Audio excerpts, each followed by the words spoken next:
participer. Voilà. Bonjour à tous, je m'appelle Nicolas Ferreira, je suis directeur général adjoint de Finance Innovation et on commence, voilà.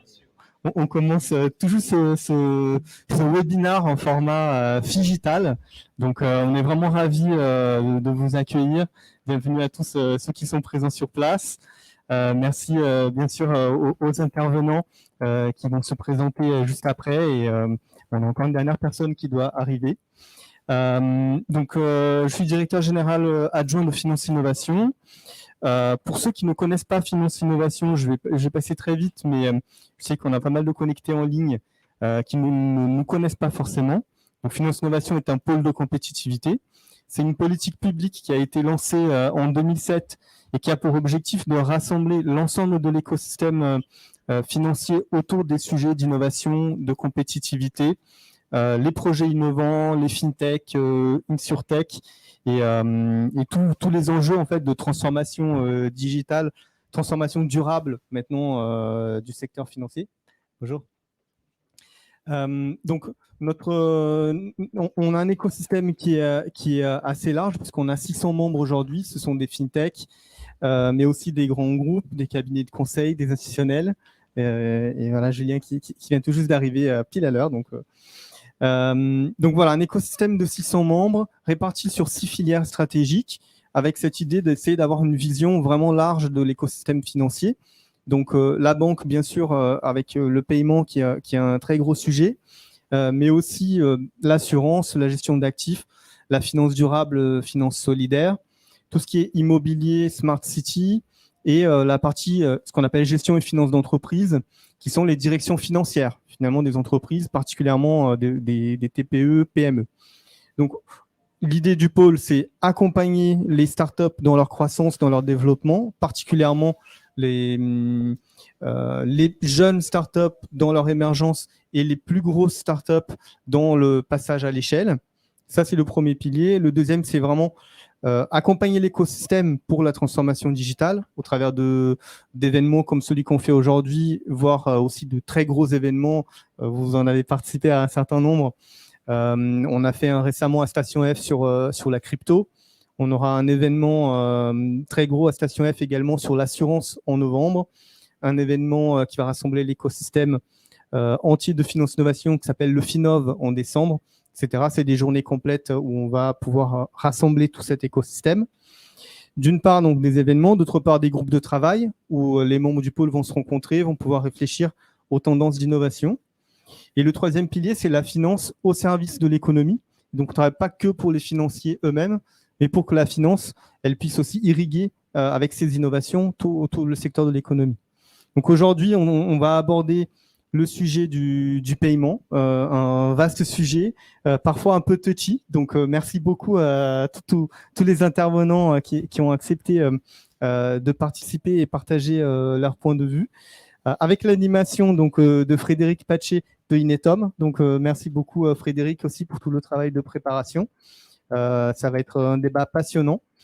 N'hésitez pas évidemment à poser des questions via le chat, d'accord, parce que on est nous en présentiel, mais on a accès au chat. Donc, si vous voulez poser vos questions, n'hésitez pas à dire aussi si vous avez une personne en particulier à qui vous voulez poser des questions.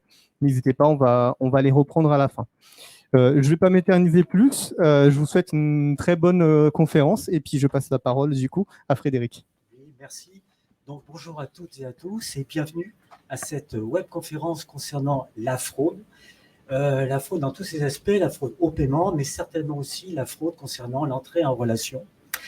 La semaine dernière est apparu un article très intéressant dans Que choisir concernant la problématique des consommateurs qui souhaitaient s'en prendre en fait auprès des banquiers lorsqu'ils étaient victimes d'une fraude. Et cet article était assez intéressant parce qu'il reprenait en même temps l'aspect paradoxal de cette situation, puisque d'une part, le client du banquier ou de l'institution financière n'hésitait pas à accuser le banquier de ne pas l'avoir aidé ou de ne pas l'avoir finalement pris les mesures nécessaires pour éviter cette fraude, et le banquier de l'autre côté lui dit qu'il est évident qu'il n'a pas suivi, il n'a pas été prudent, il n'a pas suivi ce qu'il fallait faire, et donc finalement, on se retrouve dans une situation paradoxale où, finalement, le fraudeur continue toujours à courir pendant que les deux protagonistes sont toujours dos à dos. Donc, je vais me présenter tout d'abord, c'est vrai. Frédéric Patchet d'Inetom Consulting. Je suis responsable chez Inetom Consulting de la partie de l'offre, en tout cas conformité, lutte anti-blanchiment et fraude. Et à ce titre, je remercie Finance Innovation de nous avoir invités sur ce sujet d'actualité, on le voit, qui touche en fait tous les citoyens. Et pour en parler, on a donc invité des experts. Donc je vais vous les présenter de ma droite à la gauche. Donc tout d'abord Julien Lassalle, qui est chef du service de surveillance des moyens de paiement scripturaux à la Banque de France. Rodolphe Bernard, qui lui est directeur de l'innovation du marché entreprise et institutionnel au LCL. C'est bien ça. Bonjour. Bonjour. Émilie Thébault, CEO et fondatrice de Serendipity Tech. Thomas Schlesing, qui lui est responsable de production bancaire auprès de Exponence, qui fait partie du groupe BPCE. Pierre Chassigneux, directeur des projets et des évolutions du groupe des cartes bancaires, et Édouard Roca, France Account Executive de Fidzaï. Voilà. Donc effectivement, là, nous avons à la fois des profils concernant la partie vraiment opérationnelle de toutes les problématiques fraude et en même temps la partie plutôt technique concernant les fraudes. Donc, je vais juste faire un petit rappel de chiffres. Et après, Julien, je vous passerai la parole sur l'ensemble, sur la picture qu'on peut faire autour de la fraude aujourd'hui. Mais avant ça, j'ai repris des chiffres de Price qui nous disent que finalement, entre 2020 et 2022, 46% des entreprises globales, qu'elles soient tout secteur compris et confondues, ont été touchées par de la fraude. Et dans le secteur plutôt financier, on trouve que 40% des fraudes sont celles consécutives à la fraude au paiement. Là-dessus, 38% de fraude de crimes cyber. Le reste, les 29% concernent l'entrée en relation. Donc, on voit quand même que la majorité quand même concerne la fraude au paiement. Autre pourcentage très intéressant, c'est la répartition de cette fraude, tous secteurs confondus. Et ça, c'est aussi en fonction de l'expérience que j'ai pu avoir dans certaines institutions bancaires. 43% de la fraude provient de l'extérieur. Vraiment, ce sont des acteurs externes. Par contre, 31% de la fraude également provient de gens qui travaillent à l'intérieur de l'entreprise. Et 26% concernent en fait de la collusion entre les deux, c'est-à-dire un accord tacite entre les deux parties pour frauder la propre entreprise. Donc on s'aperçoit qu'effectivement, les fraudes les plus pratiquées sont aujourd'hui très clairement autour à la fois des paiements et de l'entrée en relation et du parcours client. Donc c'est la raison pour laquelle on va parler de tout ça. Autre dernier chiffre, et après je me tairai, mais j'ai trouvé ces chiffres très intéressants chez Anfido, qui parlaient en fait de le taux d'efficacité. C'est-à-dire qu'évidemment, on va parler de la fraude, mais on va parler également de toute la partie concernant les outils qui peuvent assurer en tout cas une barrière à la fraude et les taux d'efficacité concernant les types de riposte. On s'aperçoit qu'il y a 89% de taux d'efficacité concernant la sensibilisation à la formation, forcément, en interne. Et c'est évidemment ce que tous les employés au sein d'une banque suivent par obligation et heureusement. 80% de taux d'efficacité concernant le renforcement des procédures de contrôle interne qui sont revues normalement de façon périodique. Puis après, on baisse drastiquement à 45% sur l'audit et la sécurité des SI. Puis après, éventuellement, les testings d'intrusion baissent on est à 29% de taux d'efficacité. Et enfin, la mise en place de nouveaux logiciels et la mise à jour de cartographie des risques sont à peu près à 20%. Donc, on s'aperçoit que vraiment, la grande partie, la grande riposte possible, c'est avant tout la sensibilisation et la formation. Alors, Julien, donc justement, je commencerai par vous. En tant que chef du service de surveillance des moyens de paiement, donc on va parler vraiment des paiements, j'aimerais que vous dressiez un tableau global, puisque vous avez les remontées de tous les types de fraudes, je dirais, de façon globale sur l'ensemble des acteurs financiers autour des paiements scripturaux. C'est-à-dire que finalement, quelles sont les différentes typologies et quelles sont les recrudescences et en même temps les évolutions de ces typologies. Oui, bonjour à tous. Merci beaucoup à Finance Innovation pour m'avoir permis d'être présent aujourd'hui. Pour ceux qui ne le savent pas, la Banque de France est l'autorité nationale compétente en matière de sécurité des paiements. Donc, même pour les fintechs du paiement qui sont agréés auprès de la CPR, la Banque de France reste leur autorité de référence pour tout ce qui touche à la sécurité des services de paiement qu'ils délivrent à leur clientèle. Et qui dit sécurité dit effectivement lutte contre la fraude. Et dans cette fonction-là, on a des outils qui nous permettent de mesurer la fraude annuelle aux moyens de paiement. Donc, le montant annuel de fraude, une sorte de chiffre d'affaires des fraudeurs aujourd'hui, c'est à peu près 1,2 milliard d'euros par an. C'est une belle somme, effectivement. Ça reste petit quand on note que les paiements, c'est à peu près 40 000 milliards d'euros annuels. Quand même. C'est une masse démesurée, c'est plusieurs fois le PIB national. Et cette fraude, elle est constituée de 3 grands blocs. Les 2 premiers blocs, qui représentent une part à peu près équivalente, à peu près 40% de la fraude, c'est d'un côté la carte et de l'autre le chèque. Ça, à part égale, à peu près se partage le gros de la fraude, donc 40% d'un côté, 40% de l'autre.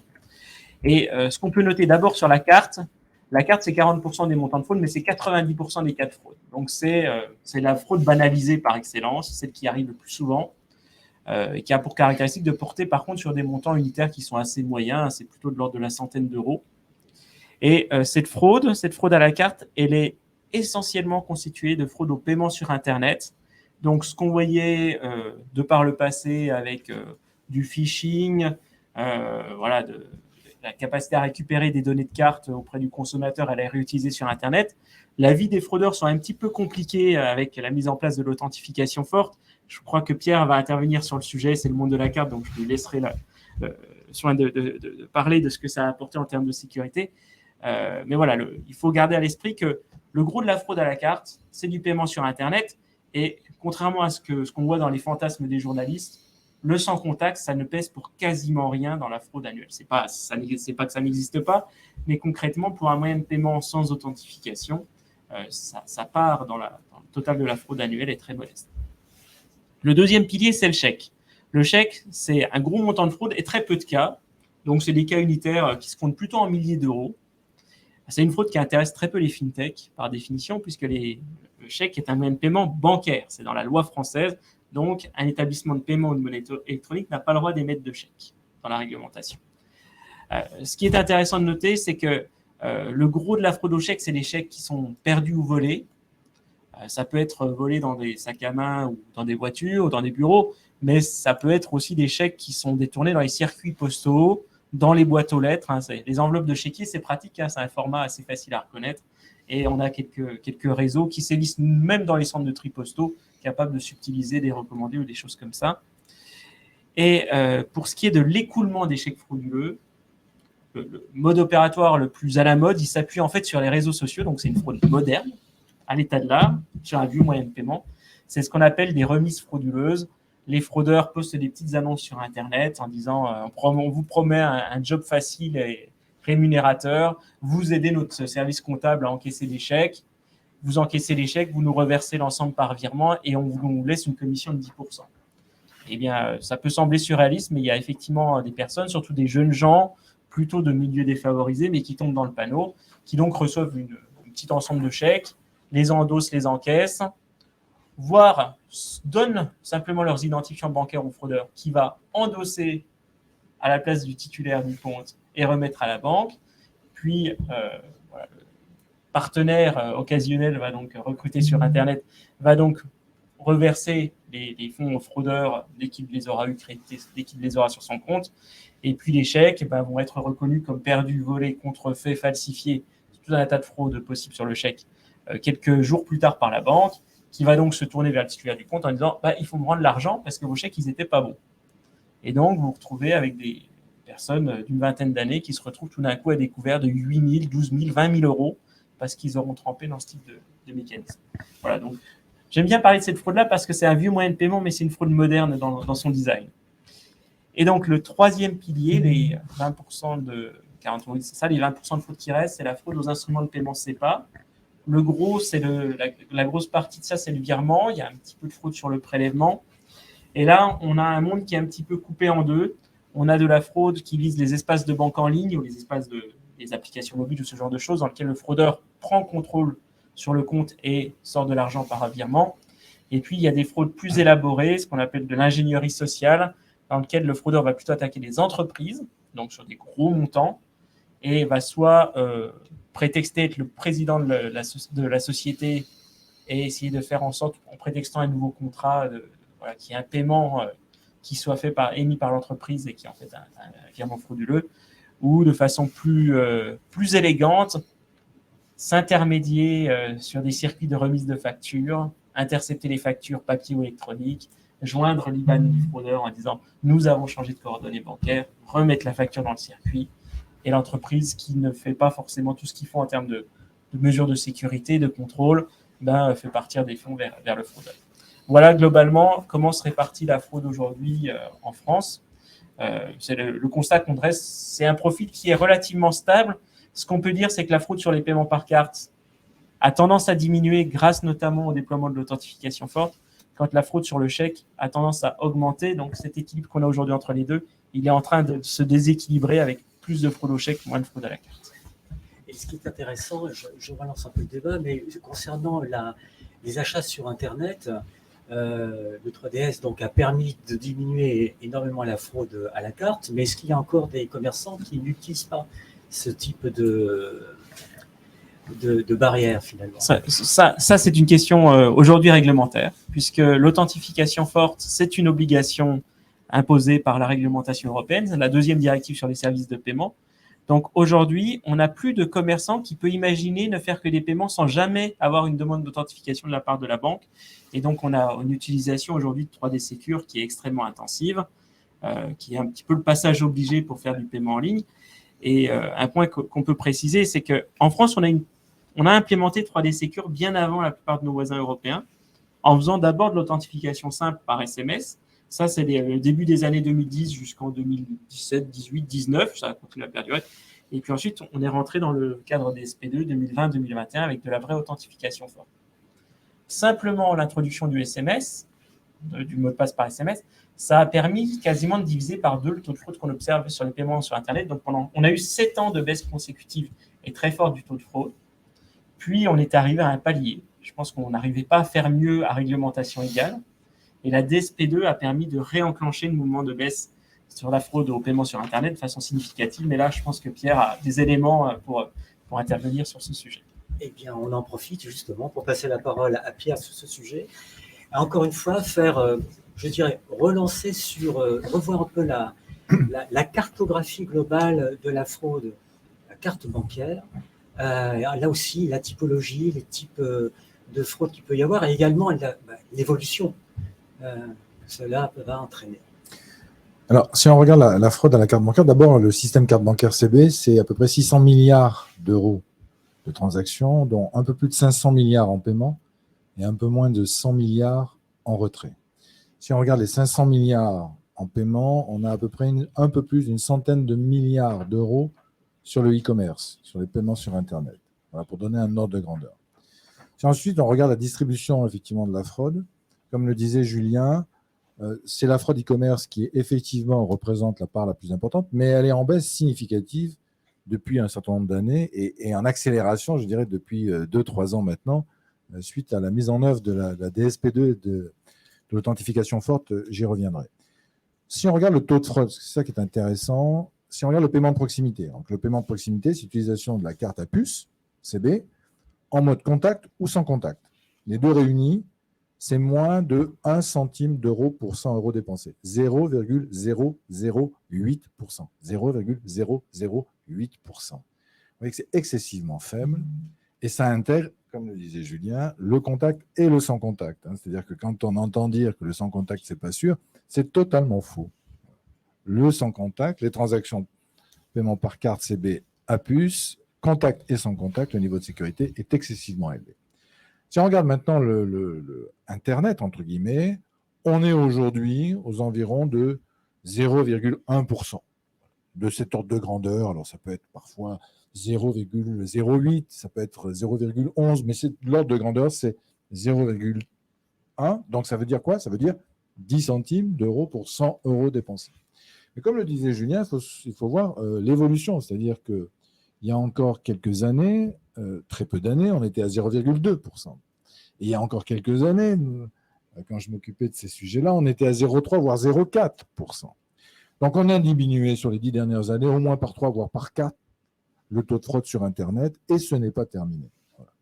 Donc, aujourd'hui, on a, grâce à la régulation, et ça, c'est un point très important, c'est-à-dire, comme le disait Julien, on se rend compte que tant qu'on n'avait pas la DSP2, l'authentification forte, on avait un palier. On était aux environs de 0,2%, on avait du mal à descendre.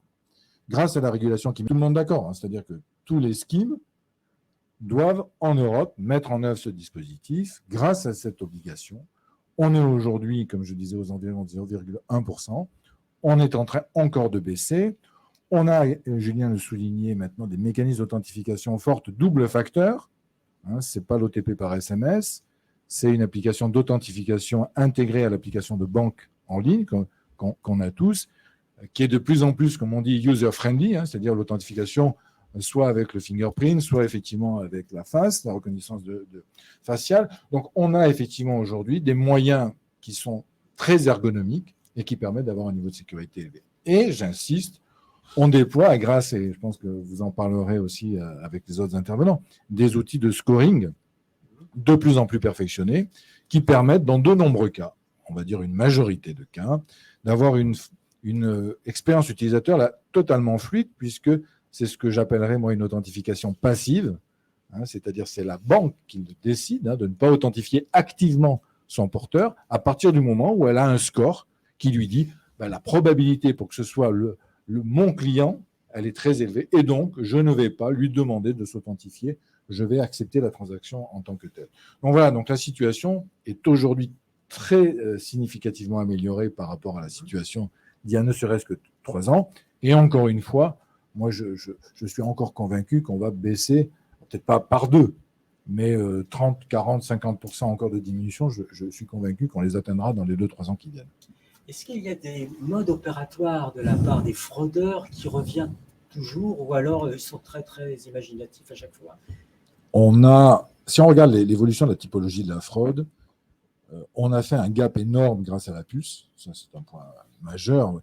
Il y a encore quelques années, il y avait la piste, et la piste, moi je me souviens, c'était vraiment le fléau numéro 1. Vous vous souvenez, le skimming, comme on appelait, la copie, on avait des points de compromission partout, etc. On n'a plus rien aujourd'hui. Grâce à EMV, grâce à la puce qui a été généralisée dans le monde entier, alors il y a peut-être encore quelques petites poches de réaction par-ci par-là, mais enfin c'est quasiment terminé.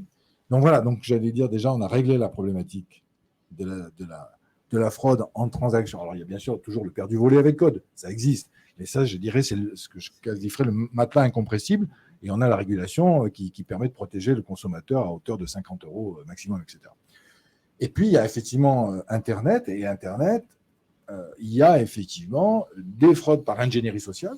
C'est ce que j'appelle la fraude par interphone. Vous vous souvenez, quand on était gamin, on appuyait sur tous les boutons et il y en avait un qui finissait par ouvrir la porte. C'est un peu la même chose. C'est-à-dire que si je fais plein de transactions, il y a toujours une personne qui, à un moment donné, va s'authentifier alors qu'elle ne devrait pas s'authentifier. Elle va ouvrir la porte d'une certaine manière. Ce risque-là, et vous le souligniez tout à l'heure, il est intrinsèque, je dirais, à ces typologies de moyens de paiement. L'élément central, c'est la sensibilisation. Il faut informer les gens, leur dire que personne ne peut, je dirais, demander ce type d'information. Il faut être vigilant, c'est un moyen de paiement. Donc voilà, donc on est face à de la fraude d'ingénierie sociale. C'est pour ça que le scoring est très important, parce que le scoring, il est transparent pour l'utilisateur. Et donc là, il n'y a pas de risque d'ingénierie sociale. Donc c'est cette concomitance des deux aspects, à la fois de l'authentification active et aussi passive, qui fait qu'on a aujourd'hui des niveaux de sécurité largement supérieurs. Et on va encore progresser parce que les moyens de scoring, on en parlera, progressent. On a des outils de plus en plus perfectionnés, on a de plus en plus de données. Et encore une fois, ce sont des données qui sont utilisées pour protéger les consommateurs. Ce n'est pas des données pour faire des spams, entre guillemets. C'est vraiment pour protéger les consommateurs, pour sécuriser leurs transactions.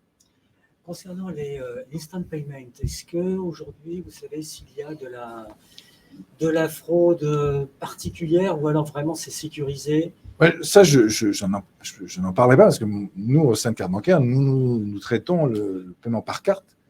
Et vous savez que quand on parle d'instant paiement, on parle de account to account.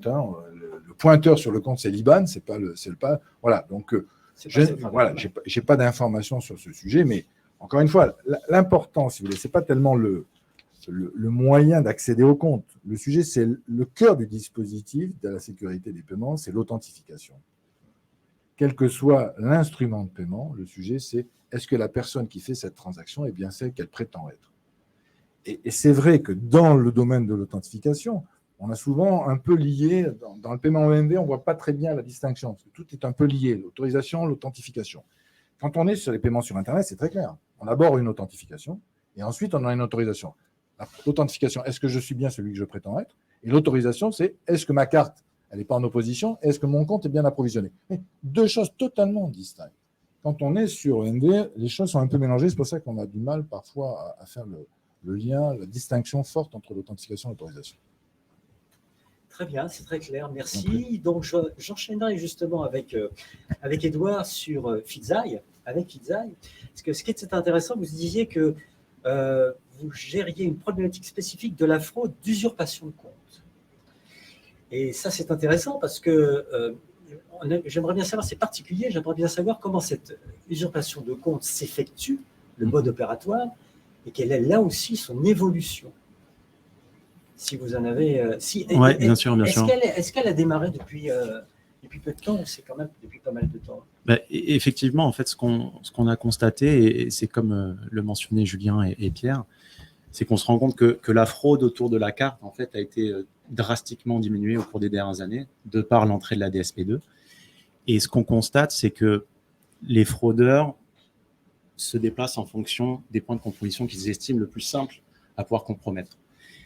Et une des tendances qu'on a détectées, alors pas forcément en France, mais à l'international, parce qu'on a la possibilité d'avoir des données à travers le monde, c'est que l'usurpation de compte a, dans certains pays, dépassé le montant de fraude de la carte.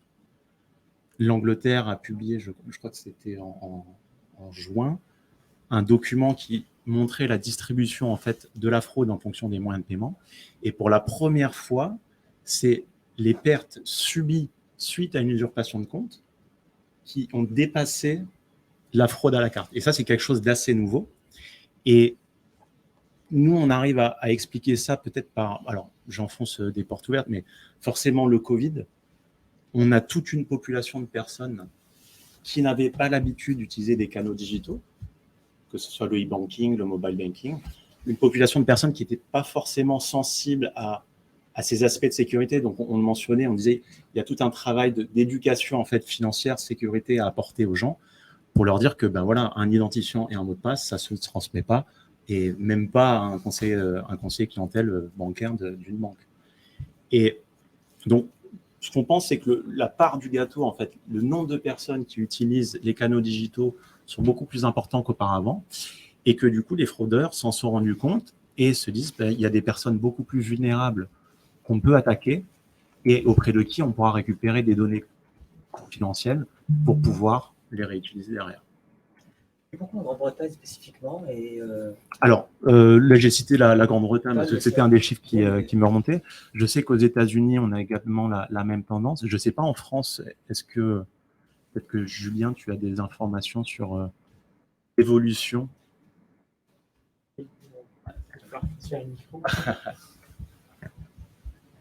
Alors, je peux confirmer un point, c'est qu'effectivement, le troisième pilier, donc celui la fraude sur les virements et les prélèvements, c'est une fraude qui a plutôt tendance à progresser. Donc, c'est bien la preuve que quelque part, il y a peut-être une forme de report vers le paiement de compte à compte, qui s'appuie donc sur de l'usurpation, de la manipulation. Il y a un point intéressant à noter, c'est que globalement, l'authentification forte aujourd'hui, c'est la règle sur tous les moyens de paiement. Donc, elle s'applique aussi bien à l'émission d'un virement qu'à un paiement par carte sur Internet, à un enrôlement normalement dans un wallet mobile pour faire du paiement NFC en proximité.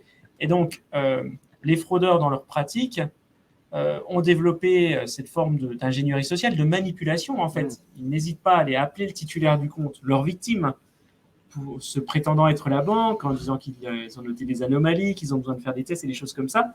Et ensuite, en fonction des paramètres qu'ils ont à leur disposition, ils vont essayer de faire du paiement par carte sur Internet en utilisant la carte de la victime, ou ils vont aller ajouter des bénéficiaires et faire des virements instantanés depuis le compte, ou ils vont aller essayer d'enrouler la carte de leur victime, ou modifier les plafonds. Enfin, ils vont mélanger un petit peu tout ça.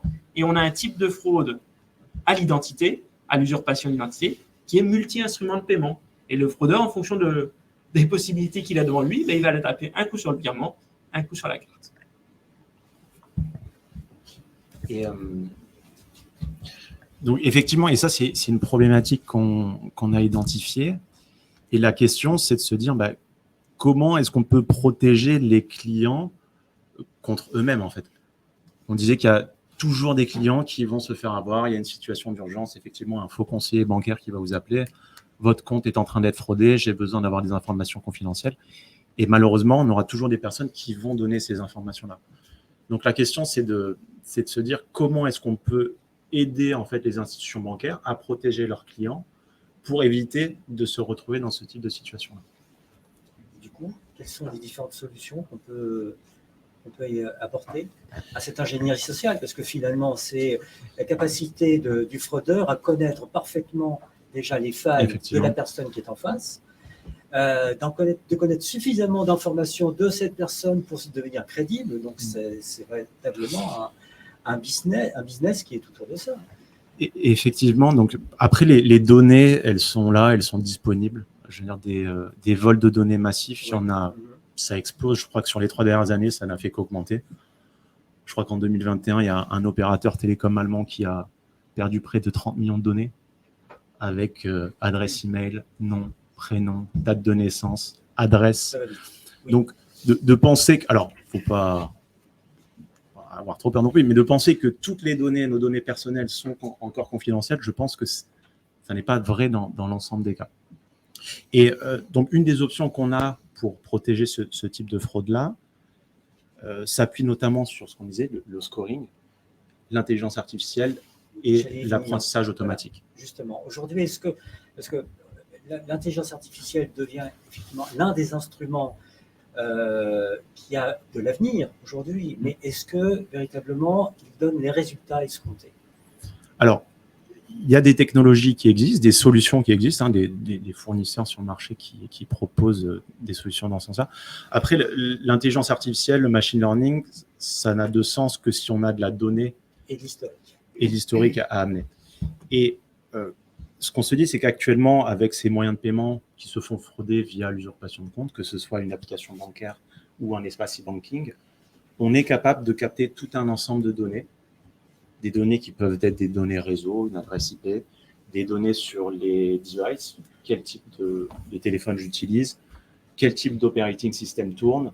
On peut également avoir des données géographiques, où est-ce que je suis situé, des données comportementales, donc on peut même couper de la biométrie comportementale, c'est-à-dire la vitesse à laquelle je vais taper mon code PIN, la vitesse à laquelle je vais taper mon identifiant. La souris, effectivement. Les habitudes de souris. Et quand on met bout à bout l'ensemble de ces signaux-là, de ces capteurs, on est capable, avec l'intelligence artificielle, du machine learning, des modèles, de définir ce qu'on pourrait appeler une sorte de, alors pas d'identité digitale, mais l'équivalent d'une identité digitale qui va permettre en fait de créer des profils par utilisateur quand il se connecte sur une session et donc de pouvoir identifier des biais potentiels lorsque une usurpation est en cours. Exactement, oui, tout à fait.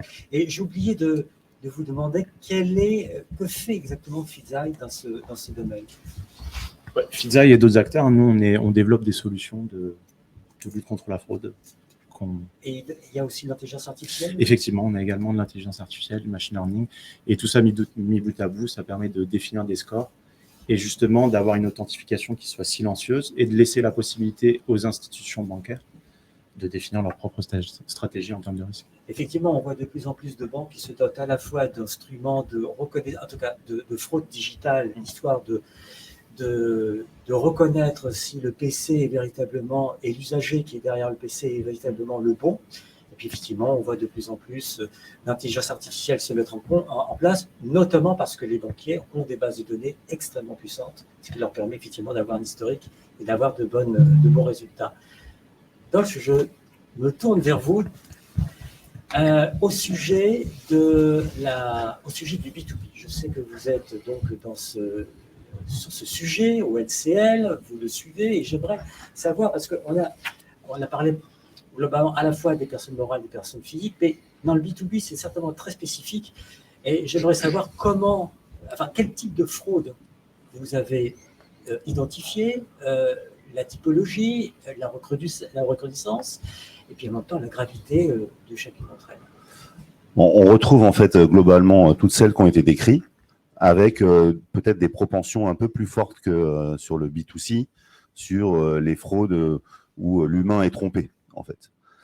Et c'est là, nous, vraiment notre combat permanent, en réalité, parce que très souvent, un banquier des entreprises ou d'un client professionnel, une petite entreprise, une moyenne entreprise, une ETI, c'est une relation de longue durée, qui est compliquée à mettre la confiance dans le temps. Et on y tient tous les jours, parce qu'il y a de la concurrence au niveau bancaire sur ces acteurs-là. Une PME en moyenne 4 banques, une ETI 6 ou 7, une grande entreprise plus de 10. Donc la part de chacun et le combat permanent pour avoir le plus gros volume, la meilleure relation avec le client est importante.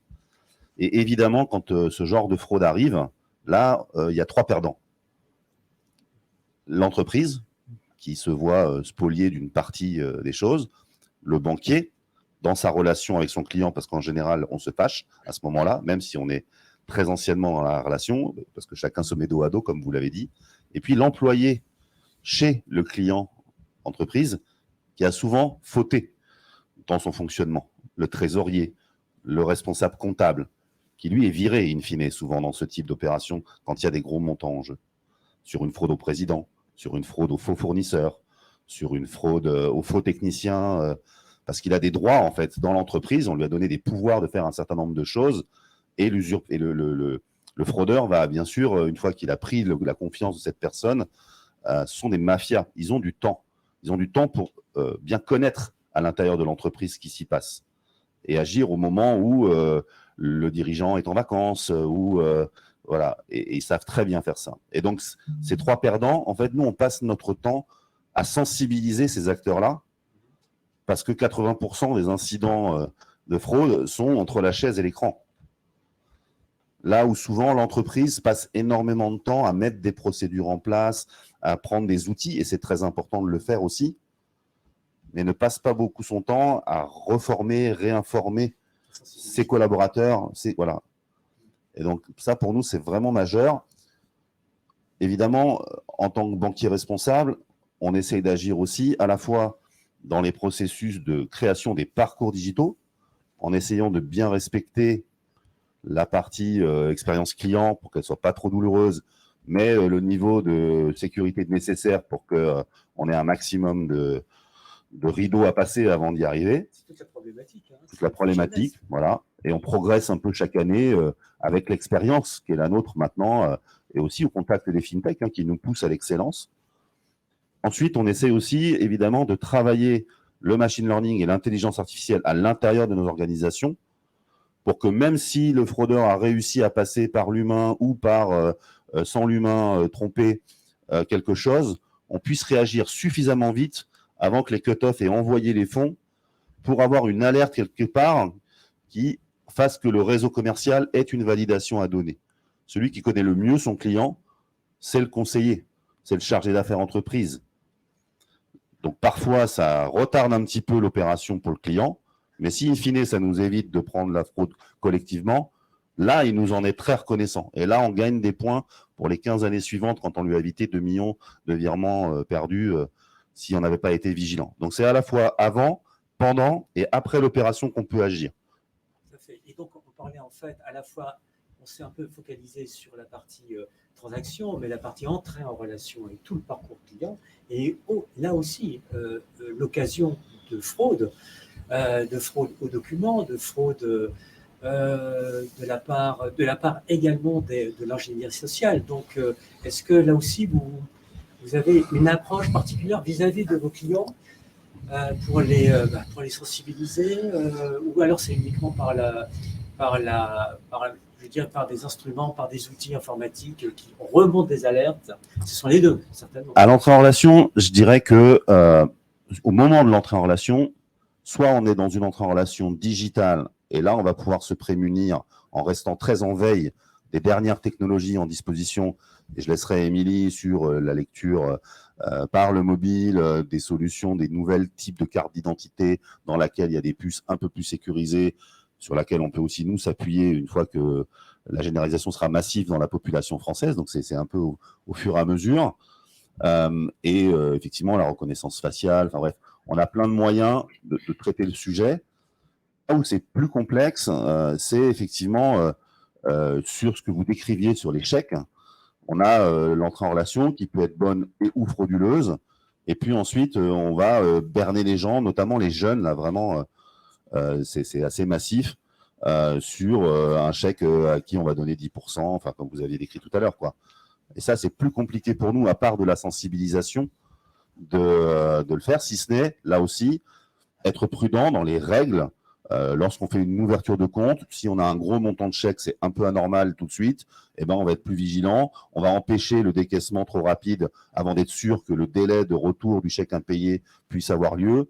Voilà le genre de procédure qu'on peut mettre en place pour contrer les fraudeurs. Ce sont des remontées d'alerte spécifiques sur ce genre de choses. C'est ça, ou la limitation à un certain montant. On va autoriser un certain montant sur une certaine durée, ben, on va réduire ces plafonds. Ça peut faire des fois un petit peu pain au quotidien pour le client qui a vraiment envie de le faire et il ne peut pas le faire. Mais ça nous évite parfois de grosses catastrophes, quoi. Et ce qui est intéressant, c'est de savoir, est-ce que vous avez des remontées au niveau de vos clients dans l'entrée en relation qui vous reprochent un peu en disant c'est trop long, il y a trop de documents, il y a trop de contrôles, ce genre de choses, ou alors ça passe plutôt bien compte tenu de la sensibilisation et l'information que peut avoir nos clients? Je pense qu'aujourd'hui, le client, il ne faut pas le prendre pour un gogo. Il préférera que ce soit un tout petit peu moins long, mais plus sécure. La grande promesse des néobanques qui savaient tout faire dans l'instantanéité, on voit aussi où est-ce qu'elle mène en matière ensuite de pénalité sur ces thématiques de gestion de la fraude quand les contrôles de la CPR arrivent. Donc, je pense que nous, on est assez bien équilibré là-dessus. On a une procédure qui est plutôt 100% digitale, 100% humain. On laisse le choix du client pouvoir se faire de tous les canaux et on essaye d'être équilibré dans les moyens de lutter contre la fraude en amont, pendant ou après, et la vie courante du compte pour que ce soit viable au niveau du client sans trop de points de friction. Absolument. Je vous remercie. On va passer donc à Émilie qui en tant que CEO, vous avez des activités spécifiques de votre entreprise. J'aimerais bien que vous en parliez rapidement. Donc, je suis la CEO de Serendipitech. Nous, on essaye de faire bien une petite partie de ce métier sur la fraude. Et donc, c'est la vérification d'identité. Depuis que l'homme est homme et depuis qu'il y a des transactions, je dois savoir comment j'échange une chèvre contre un mouton, peu importe. Mais j'ai besoin de savoir qui est en face de moi. Donc là, on a beaucoup parlé d'authentification. Mais nous, le pari qu'on fait, c'est que l'authentification, c'est bien. Mais il y a une phase avant, c'est l'identification.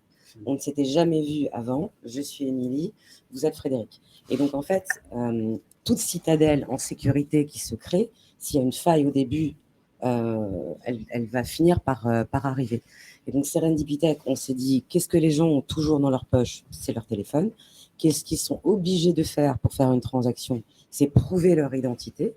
Et donc, aujourd'hui, en moins de 30 secondes, sur plus de 1,5 milliard de titres dans le monde, tous les passeports, toutes les cartes d'identité européennes et tous les titres de séjour, on est capable de dire « Je suis bien Émilie Thébault, je suis bien en possession et la légitime détentrice d'un passeport ou d'une carte d'identité et c'est moi qui fais cette transaction à l'instant T. » Et ensuite, les programmes d'authentification vont valider la transaction.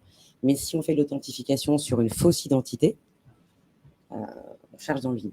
Et à notre sens, une grande partie des fraudes bancaires viennent d'une usurpation d'identité ou d'une falsification d'identité qui peut durer jusqu'à 15 ans, le temps d'expiration d'un titre. C'est un fléau pour les personnes qui le subissent. Voilà. Et alors, Rodolphe avait raison, ce sont des mafias.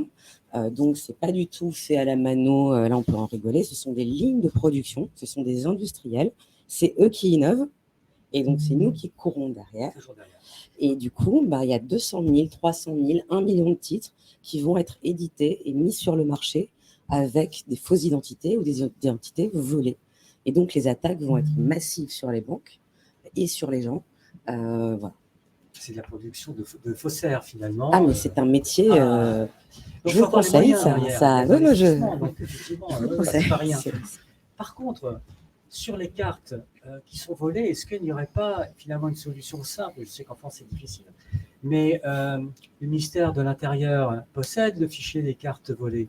Ce serait très très intéressant pour le banquier et l'institution bancaire de les recevoir et de... Bon, alors je vais encore me faire des copains. Bon, j'en viens donc en toute franchise. À mon sens, ça ne sert à rien pour 2 raisons. C'est qu'il y a des gens qui ne s'aperçoivent pas qu'ils ont perdu leur carte ou leur passeport. Et c'est au moment de faire leur valise qu'ils disent qu'est-ce qui se passe? C'est trop tard. Donc, le fichier n'est jamais à jour. Et là, je vais me refaire des copains. Et en fait, ce fichier, ça, c'est on ne saura jamais, parce qu'il peut y avoir des fausses déclarations, si on est en train de déclarer un titre usurpé ou perdu ou volé. Et ensuite, les banques sont parfois un peu frileuses et se disent, est-ce qu'en face de moi, j'ai la personne qui s'est vraiment fait usurper son identité ou est-ce que j'ai l'usurpateur? Et donc, en fait, finalement, la personne, donc en termes de bon sens, qui s'est fait usurper son identité, se retrouve dans une situation où elle a porté plainte au commissariat contre X, mais la banque fait wow, attends, qui est-ce que j'ai en face de moi? Donc finalement, c'est une fausse bonne idée à mon sens. Et je ne m'en dirai pas plus. Une autre problématique, c'est que je finance de la consommation, du crédit à la consommation, et donc par conséquent, pour ce financement, pour n'importe quel type de crédit, j'ai besoin d'avoir la certitude que j'ai en face de moi une personne qui a quand même les moyens de rembourser. Pour cela, je veux quand même connaître ses revenus, et donc par conséquent, ses fiches de salaire ou son CAPIS, son bilan, etc. Est-ce qu'aujourd'hui, il existe des moyens non pas de reconnaissance, mais de s'assurer que les fiches de salaire, par exemple, sont authentiques? Oui, donc là, c'est plus des copains que je vais me faire. Ça va être autre chose.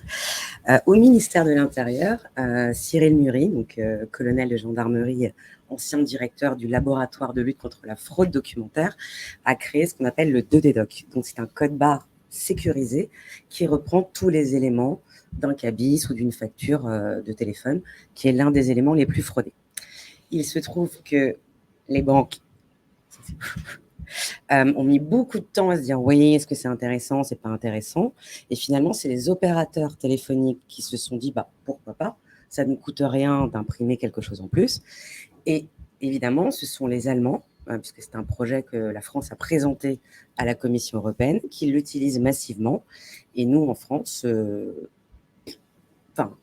très peu, alors qu'il y a vraiment moyen de sécuriser. Oui. Il y a des solutions, il suffit juste de rajouter ce code barre qui est très difficile à modifier, etc. Ouais.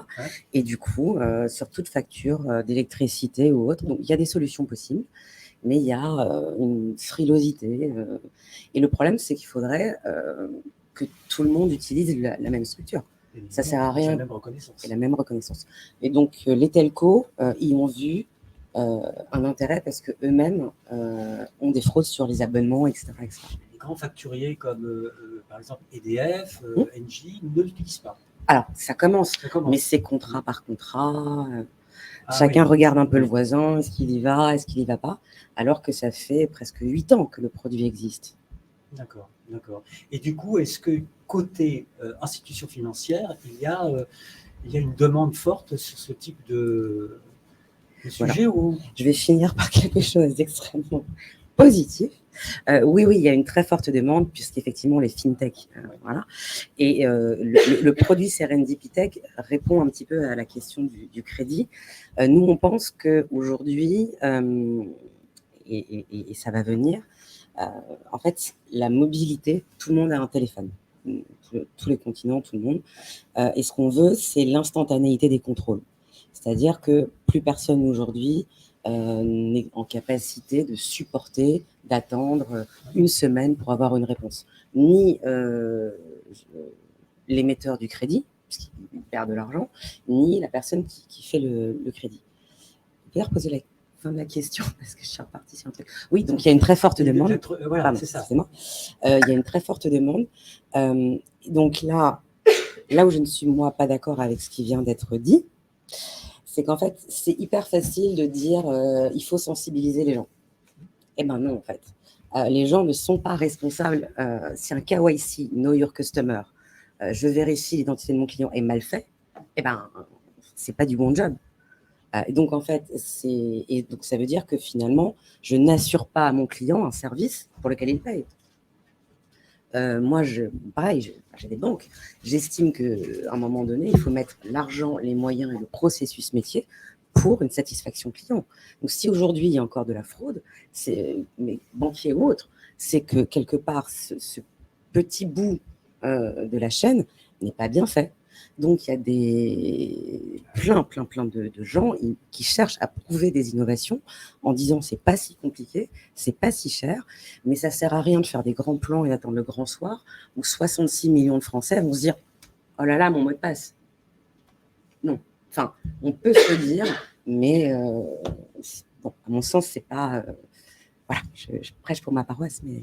C'est intéressant ce que vous dites parce que moi, je ressors là du côté d'une grande banque et j'ai vu son manuel de procédure concernant le KYC. On est à peu près à 800 pages. Donc, je me suis dit qu'a priori, c'était quand même, je veux dire, tous les cas de figure étaient vus, mais pas forcément. Donc, il y a encore quand même du chemin, notamment sur la capacité, donc si j'ai bien compris, qu'auraient les banquiers finalement à prendre toutes les mesures pour éviter que, quand elles existent, oui, comme on vient de le dire. En fait, ce métier existe depuis longtemps, donc il ne faut pas non plus dire que rien n'est fait, etc., etc. Dans des grandes structures, des grands groupes, c'est quand même assez compliqué de se séparer de gros industriels. Il y a les métiers, il y a la sécurité, il y a la DSI informatique. C'est pas si simple non plus d'arriver en disant j'ai la solution, ma brique, etc. Donc ça, c'est totalement. Il faut mettre les moyens, il y a aussi le budget. Voilà. Et puis, et donc, etc. Mais c'est, il y a un intérêt, mais pas suffisamment pour qu'il y ait une responsabilité. Voilà. Et je pense que c'est intégré dans les coûts qu'il y a des fraudeurs. Et donc. Peut-être juste alors, tout le monde peut ensuite dire que j'ai. Voilà. Le débat est intéressant. Ah oui. Moi, je le vis depuis quelques années, mais je pense qu'en fait, il y a un décalage de temporalité. C'est-à-dire que les fraudeurs sont des mafias, ils ont beaucoup d'argent pour tester des nouvelles choses et trouver les points de faiblesse des uns et des autres. Entre-temps, les technologies, les solutions émergent, mais il faut le temps de les tester, de les intégrer, de vérifier si elles sont bien fiables, etc. Et donc, forcément, on est tous très attentifs au montant de nos fraudes, puisque c'est de la perte nette en bas de compte de résultats, et on n'a pas d'argent à perdre plus que ça. Donc, c'est le rapport entre ces pertes globales, y compris les relations clients, et le fait de ne pas pouvoir se rattraper dans la durée une fois que le client est parti. Face aux investissements à mener de tout ça, et des gens, des organisations à avoir pour essayer toutes ces nouvelles choses qui sont à faire, quoi. Mais évidemment, entre l'agilité d'une fintech qui est née de ces mécaniques-là et d'une agilité par essence, et puis des DSI ou des métiers du côté des grandes banques, même si elles se transforment très fort, sont forcément un petit peu en retard. Mais je pense qu'à l'arrivée, ça converge en réalité. On converge et donc on voit bien que les nouvelles technologies comme celles qui ont permis la sortie de solutions comme celle de Serendipitech, ça challenge. ça nous pousse à les essayer, à les tester, à les copier parfois aussi. Mais c'est le jeu voilà, de la collaboration, de la coopération, de la coopétition. Et in fine, ça nous permet quand même de limiter les montants, on le voit bien, dans la durée, net en bas de compte de résultats. Si ce n'est que, encore une fois, entre-temps, instant payment, entre-temps, nouvelle fraude sur des entrées en relation, nouveau type de parcours d'entrée en relation, donc nouvelles fragilités ou failles sur lesquelles il faut qu'on travaille. Je crois vraiment qu'on est l'exemple ce soir vraiment de cette variété des possibilités et des collaborations qui fait qu'in fine, on lutte quand même tous collectivement contre les fraudeurs.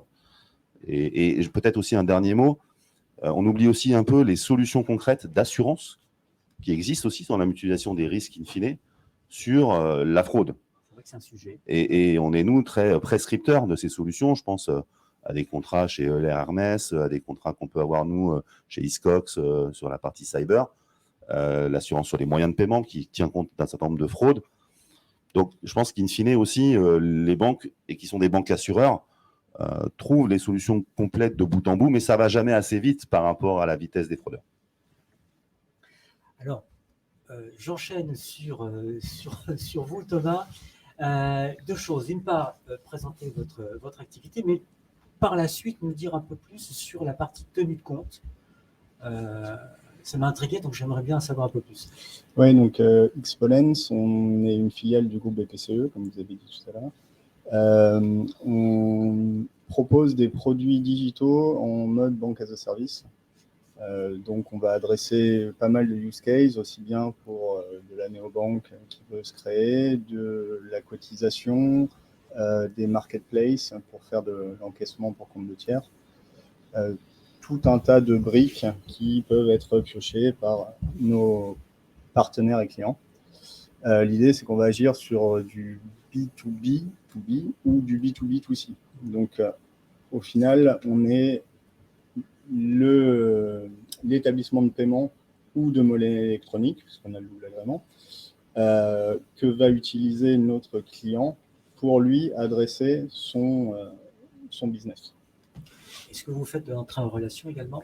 On fait justement, alors c'est ce que j'allais dire, c'est que nous, on a toutes les problématiques de fraude. On va avoir des problématiques d'entrée en relation, puisque c'est nous, en tant que banque, avec notre agrément bancaire, qui sommes garants de cette partie KYC.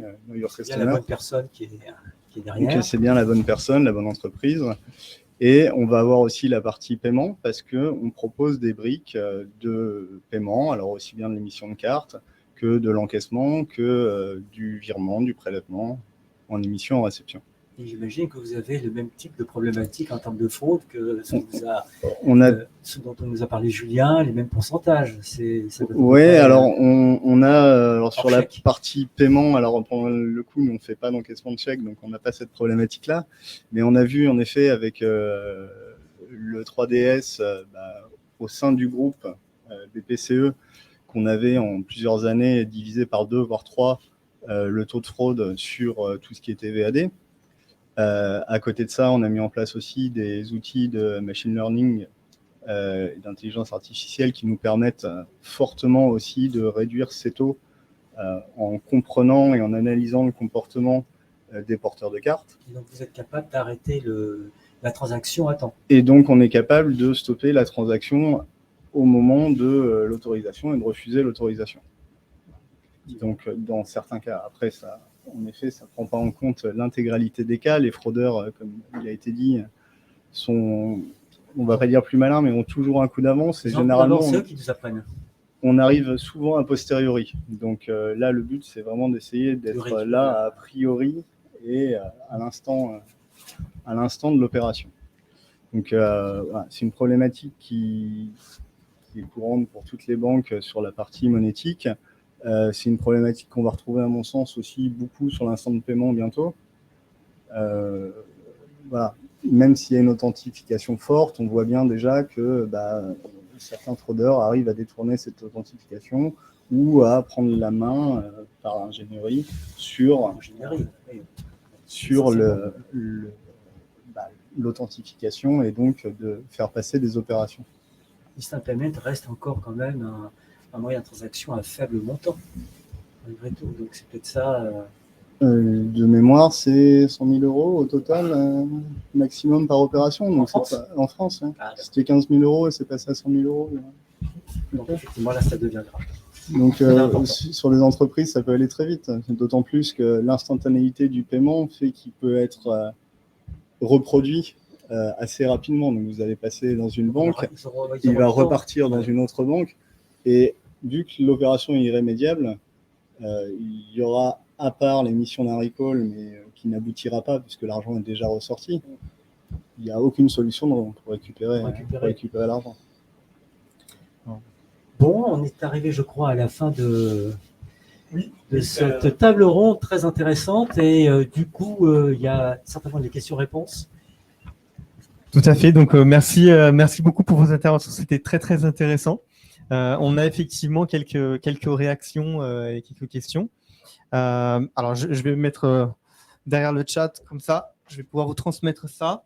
La première remarque ou question, si vous voulez réagir, c'est sur le fait que la responsabilité des banques serait finalement trop forte dans le cas des fraudes, alors que c'est la faute, finalement, elle est du côté du client, parce que c'est lui qui va transmettre les données, qui va transmettre son code, etc. Et donc, voilà, l'idée, c'est est-ce que, finalement, les banques sont trop souvent responsables? Est-ce que la réglementation est trop favorable aux banques? Alors, je ne sais pas, peut-être Julien, si vous voulez réagir. Oui, alors bien sûr, ça c'est un sujet qui se pose beaucoup aujourd'hui. D'ailleurs, c'était le gros de l'attaque de l'UFC Que Choisir de la semaine dernière, hein, qui a fait beaucoup de bruit dans la presse. Sur quel motif une banque peut-elle être fondée à refuser de rembourser son client? Là-dessus, on a une jurisprudence finalement assez récente qui dit qu'effectivement, il appartient à la banque de caractériser une négligence grave. Et d'ailleurs, la DSP2 prévoit qu'il y a un certain nombre de motifs de remboursement, notamment quand la transaction n'a pas été autorisée par le titulaire de l'instrument de paiement. Et la question qui se pose aujourd'hui, c'est juridiquement, est-ce que authentification implique autorisation? Et est-ce que finalement, on peut accuser de négligence grave un client qui, en toute bonne foi, a répondu à sa banque au téléphone parce qu'il n'avait aucun élément permettant de s'assurer que ce n'était pas sa vraie banque? Donc, c'est un sujet d'abord pour les juristes, pour les tribunaux, parce que je ne doute pas qu'un certain nombre de cas qui sont traités aujourd'hui par les associations finiront devant les tribunaux. Et ce qui nous importe, nous, en tant qu'autorité, c'est de nous assurer que les pratiques de remboursement des établissements respectent l'esprit de la réglementation, c'est-à-dire que l'établissement teneur de compte est en mesure d'avoir suffisamment d'indices pour considérer qu'il y a eu une forme de négligence grave de l'utilisateur. Cette négligence grave, elle ne peut sans doute pas être caractérisée uniquement par le fait qu'il y ait une transaction authentifiée, parce que les fraudeurs, on l'a vu dans certains cas, ne manipulent pas la victime directe, mais sont capables d'appeler la banque elle-même en prétendant « je suis le titulaire de tel compte, j'ai perdu mon instrument de paiement, j'ai besoin de faire un paiement en urgence », truc comme ça. Donc, dans certains cas, la manipulation, la partie faible, ça n'a pas été le porteur, mais ça a été la banque elle-même. Donc, c'est à la banque de démontrer qu'elle est capable de prouver que son porteur de carte a fait une négligence grave et qu'il y a un certain nombre d'informations qui justifient de ne pas rembourser. C'est un point qui est extrêmement important pour nous. La CPR, qui est l'autorité en charge de la protection des consommateurs, notamment, pas que, mais avait conduit une grande enquête en 2020 qui d'ailleurs avait donné lieu à une publication de résultats. Je crois elle avait considéré qu'il y avait à peu près 80% des demandes de remboursement en cas de fraude qui avaient été remboursées immédiatement. Hein. C'est la règle, hein, le remboursement immédiat d'une contestation, c'est ce qui est prévu par la loi. Et donc, pour le reste, c'était du traitement en back-office qui nécessitait une investigation. Il faut savoir qu'on ne s'est pas dit en 2020, on a fait cette enquête, on arrête. Aujourd'hui, il y a des missions de contrôle sur place au sein des établissements qui n'ont pas attendu que l'UFC se réveille sur le sujet pour avoir lieu.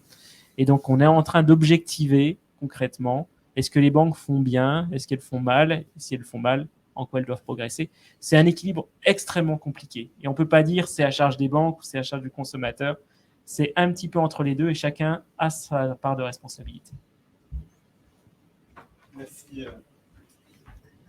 Merci beaucoup. Et pour avoir été moi-même victime de fraude 2 fois en 2 ans, je trouve que les banques, quand même, elles ont plutôt une bonne réactivité. Et c'est vrai que le consommateur est quand même globalement plutôt protégé et respecté, ce qui est une bonne chose. Deuxième question, c'est sur les nouveaux terminaux de paiement qui apparaissent et des terminaux qui ne sont pas forcément sécurisés avec des puces exotiques, comme disait c'est Guilain à Alençon de EO qui a posé cette question. Donc voilà, poser la question, comment contrôler ces terminaux qui en plus ont pas besoin de KYC jusqu'à 5 000 €. En tout cas, c'est le commentaire qu'il nous a fait. Donc comment gérer la fraude dans ces cas-là? Je ne sais pas s'il y a quelqu'un en particulier qui veut... Ce qu'il faut savoir, c'est que tous les terminaux de paiement qui sont utilisés sur le système CB sont tous évalués, certifiés. Et ils sont évalués et certifiés sur 2 aspects, un aspect fonctionnel et un aspect sécuritaire. Et ça, c'est absolument obligatoire. On prononce ce qu'on appelle un agrément, c'est-à-dire un bon pour utilisation sur le système carte bancaire. Ça ne veut pas dire, entre guillemets, que le risque zéro n'existe pas. Mon propos n'est pas celui-ci. Mais on a défini au niveau international des exigences de sécurité. Je pense que vous avez entendu parler de PCI, paiement carte d'industrie. Il y a plusieurs standards.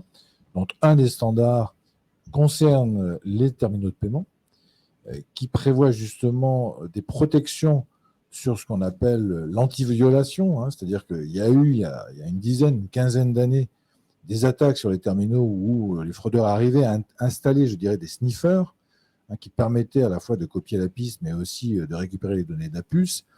Aujourd'hui, il y a des niveaux de protection très élevés qui ne cessent d'évoluer. Voilà, encore une fois, le risque zéro n'existe pas, mais on a aujourd'hui des systèmes d'acceptation qui n'ont jamais été aussi sécurisés. D'autre part, on utilise de plus en plus le sans contact.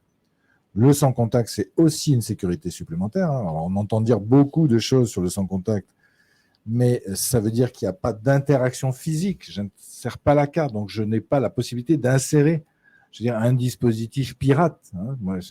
On a connu ce genre de choses. Le fait du sans contact apporte aussi un niveau de sécurité supplémentaire. Donc voilà, donc aujourd'hui, on a des niveaux de sécurité qui sont très élevés. Il y a effectivement, on l'a vu dans la presse, il y a des cas qui arrivent, mais ils sont vraiment très marginaux. On a encore une fois 2,4 millions de points d'acceptation sur le système carte bancaire. Je peux vous dire, pour surveiller ça de très près, on a très peu de cas de fraude et Julien peut en attester. Et quand on en a, on les identifie très rapidement et on est capable de stopper le dispositif le plus rapidement possible.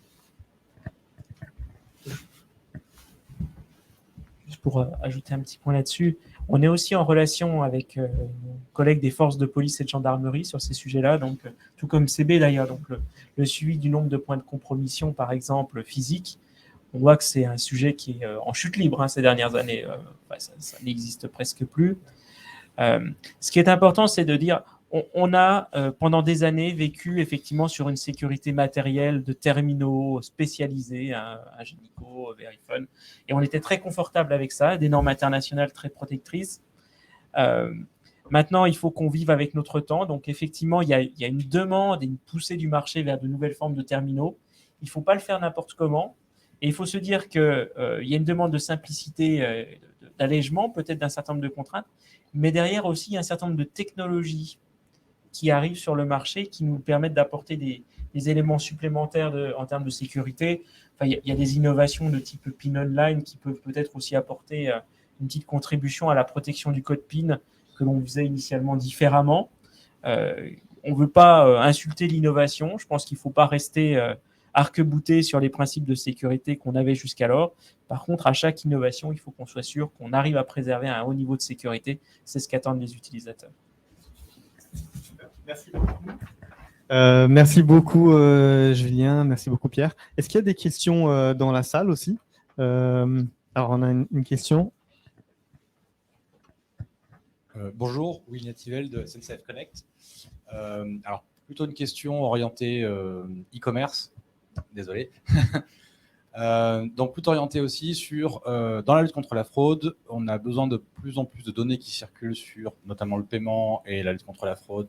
Donc, notamment dans le cadre de la DSP2 pour les exemptions, etc. Est-ce que quel est votre avis sur notamment ce transfert de données et la réaction de la CNIL, notamment sur ce dernier livre blanc, qui finalement a une vision peut-être un peu différente sur cette circulation de données, notamment pour la lutte contre la fraude ou la fluidité du parcours client dans les paiements avec la DSP2.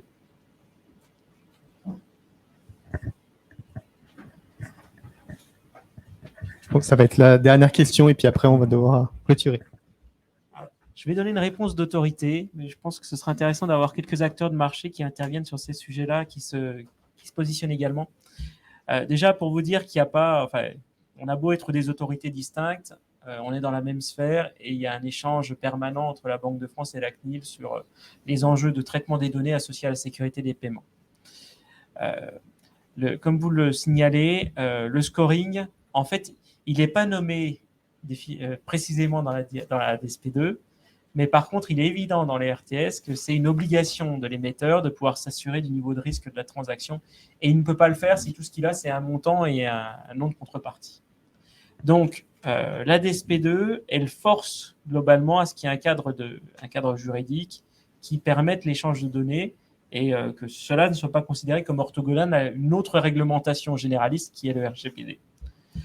Je sais que le livre blanc de la CNIL a fait se poser beaucoup de questions aux acteurs de marché. Maintenant, on y réfléchit avec la CNIL et la question n'est pas de faire interdire 3D Secure V2 et d'interdire le partage des données, c'est de nous assurer qu'on est capable de définir les conditions, le cadre juridique dans lequel se place l'échange de données au titre de 3D Secure V2 et donc de légitimer l'utilisation de ce service et surtout de veiller à ce que, en cas de plainte auprès de la CNIL de quelqu'un qui ne serait pas content de l'usage de ces données, on ait une réponse qui soit validée par la CNIL et qui évite qu'il y ait des sanctions qui soient prises à l'encontre d'un commerçant, à l'encontre d'une banque. Voilà. L'idée, c'est de pouvoir sécuriser cela et on y travaille activement. Voilà, maintenant, les acteurs qui sont confrontés à cette gestion de données, si vous souhaitez vous exprimer, si vous avez des craintes. Alors, je ne suis pas du tout dans le cas d'usage qui est partagé ici, mais nous, en tant que start-up, ce qu'on a décidé de faire, c'est d'anonymiser tout ce qui nous arrive et surtout de cracher toutes les données.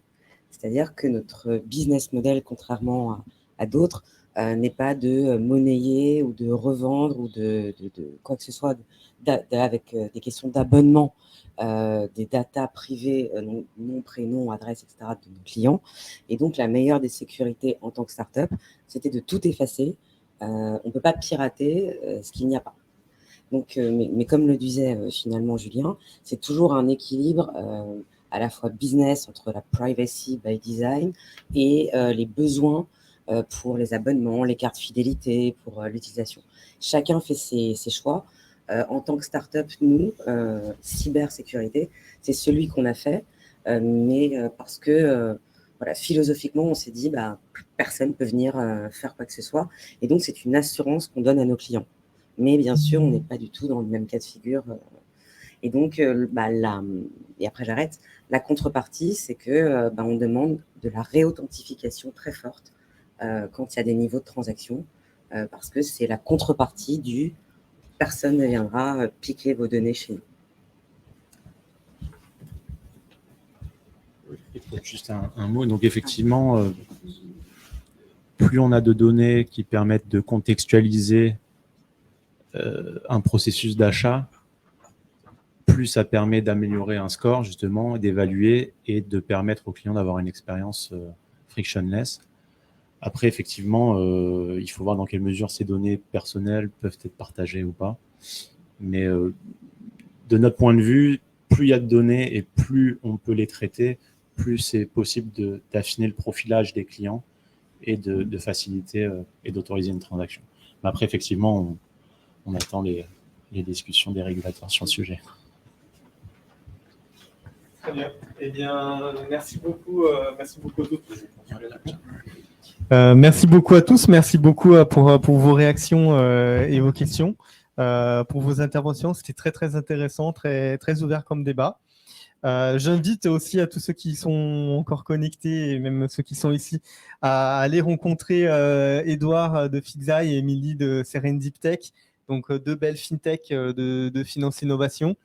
qui sont en plein développement. Donc, allez voir ce qu'ils font. C'est très, très intéressant. Merci beaucoup à tous et je vous dis à bientôt. Merci. Merci, au revoir.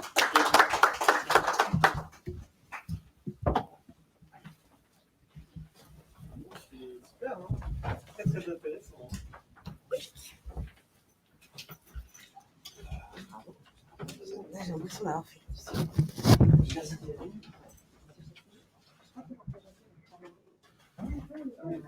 Ravi d'avoir votre connaissance.